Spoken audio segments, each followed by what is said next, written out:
दोस्तों, आज मैं आपको एक ऐसी कहानी सुनाने जा रहा हूँ जिसमें एक गहरा सच छिपा है। संगत का असर। ये कहानी है एक राजा और दो तोते की। लेकिन सुनने में भले ही ये कहानी छोटी सी बात लगे, पर यकीन मानिए ये कहानी हमारी जिंदगी का आईना है। तो चलिए शुरू करते हैं। बहुत समय पहले की बात है। एक राजा था, बुद्धिमान और न्यायप्रिय। वो अपने राजकाज के कामों से कुछ समय निकालकर जंगल की ओर घूमने निकला। राजा का काफिला जंगल के रास्ते से गुजर रहा था। सूरज की किरणें पत्तों में से छन छन कर नीचे गिर रही थी। हवा में मिट्टी और पत्तों की खुशबू घुली थी। सब कुछ बड़ा शांत और सुंदर लग रहा था। पर अचानक जंगल में से एक अजीब आवाज आई, मारो मारो, लूटो लूटो। राजा चौंक गया। उसके सिपाही भी सतर्क हो गए। चारों तरफ निगाहें दौड़ाई तो देखा एक पेड़ की डाल पर बैठा एक तोता चिल्ला रहा था। राजा को अपने कानों पर भरोसा ही नहीं हुआ। उसने सोचा, अरे ये कैसा तोता है?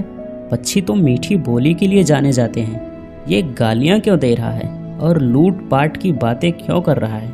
राजा को बहुत गुस्सा आया। उसने अपने सिपाहियों से कहा, इसे पकड़ो। मगर सिपाही जैसे ही पास पहुंचे तोता फुर्र से उड़ गया। राजा ने सिर हिलाया और आगे बढ़ गया। कुछ ही दूर चलने के बाद राजा अपने काफिले के साथ एक सुंदर आश्रम के पास पहुंचा। चारों तरफ हरियाली, फूलों की खुशबू और एक शांत माहौल। राजा जैसे ही आश्रम के फाटक पर पहुंचा, वहां एक और तोता बैठा मिला। मगर वो तोता तो कुछ और ही कह रहा था। उसने बेहद मधुर आवाज में कहा, स्वागतम सुस्वागतम। राजा महाराज, आपका स्वागत है। राजा के कदम वहीं रुक गए। उसके चेहरे पर आश्चर्य झलक उठा। उसने सोचा, अरे ये तोता तो कितना मीठा बोल रहा है। वही रंग, वही आकार, वही जात और परों पर भी वही हरी आभा, पर आवाज में जमीन आसमान का फर्क। इतनी देर में आश्रम के ऋषि बाहर आ गए। उन्होंने राजा को देखा, हाथ जोड़कर बोले, आइए राजन, आपका स्वागत है। आपने हमारे आश्रम में पधारकर इसे पवित्र कर दिया। राजा मुस्कुराया। ऋषियों ने उन्हें भीतर बुलाया। आश्रम में उगे हुए फल, मीठे बेर, जामुन सब राजा को परोसे।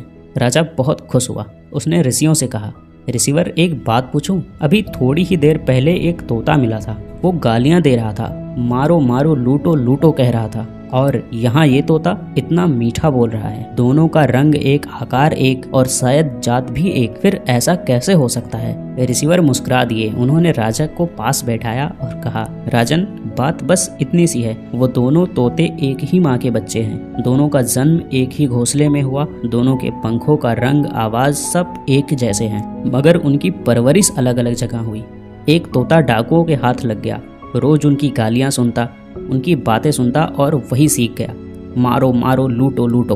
दूसरा तोता मेरे आश्रम में आ गया और यहाँ उसने ऋषियों के मुंह से मधुर वचन सुने और वही बोलने लगा।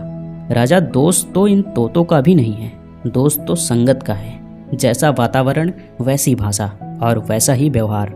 इंसानों के साथ भी ऐसा ही होता है। इंसान जैसी संगत में रहता है वैसे ही विचार और आदतें उसके अंदर घर बना लेती हैं। राजा ऋषि की बात सुनकर गहरी सोच में पड़ गया। उसे एहसास हुआ कि ये तोते की कहानी नहीं बल्कि पूरे समाज की सच्चाई है। राजा ने कहा, ऋषिवर, आप सच कह रहे हैं। संगत ही आदमी को सजाती है या बिगाड़ती है।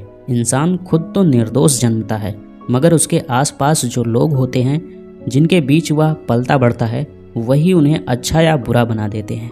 राजा ने गहरी सांस ली और उसने प्रण किया कि अब से वो अपने महल में, अपने राज्य में वह सब ध्यान रखेगा कि बच्चे अच्छी संगत में रहें, ताकि उनका मन भी स्वच्छ रहे और विचार भी नेक रहें। ऋषियों ने आशीर्वाद दिया। राजा ने उन्हें प्रणाम किया और वापस अपने महल की ओर चल पड़ा। लेकिन उसके दिल में ऋषि की बात हमेशा के लिए बस गई।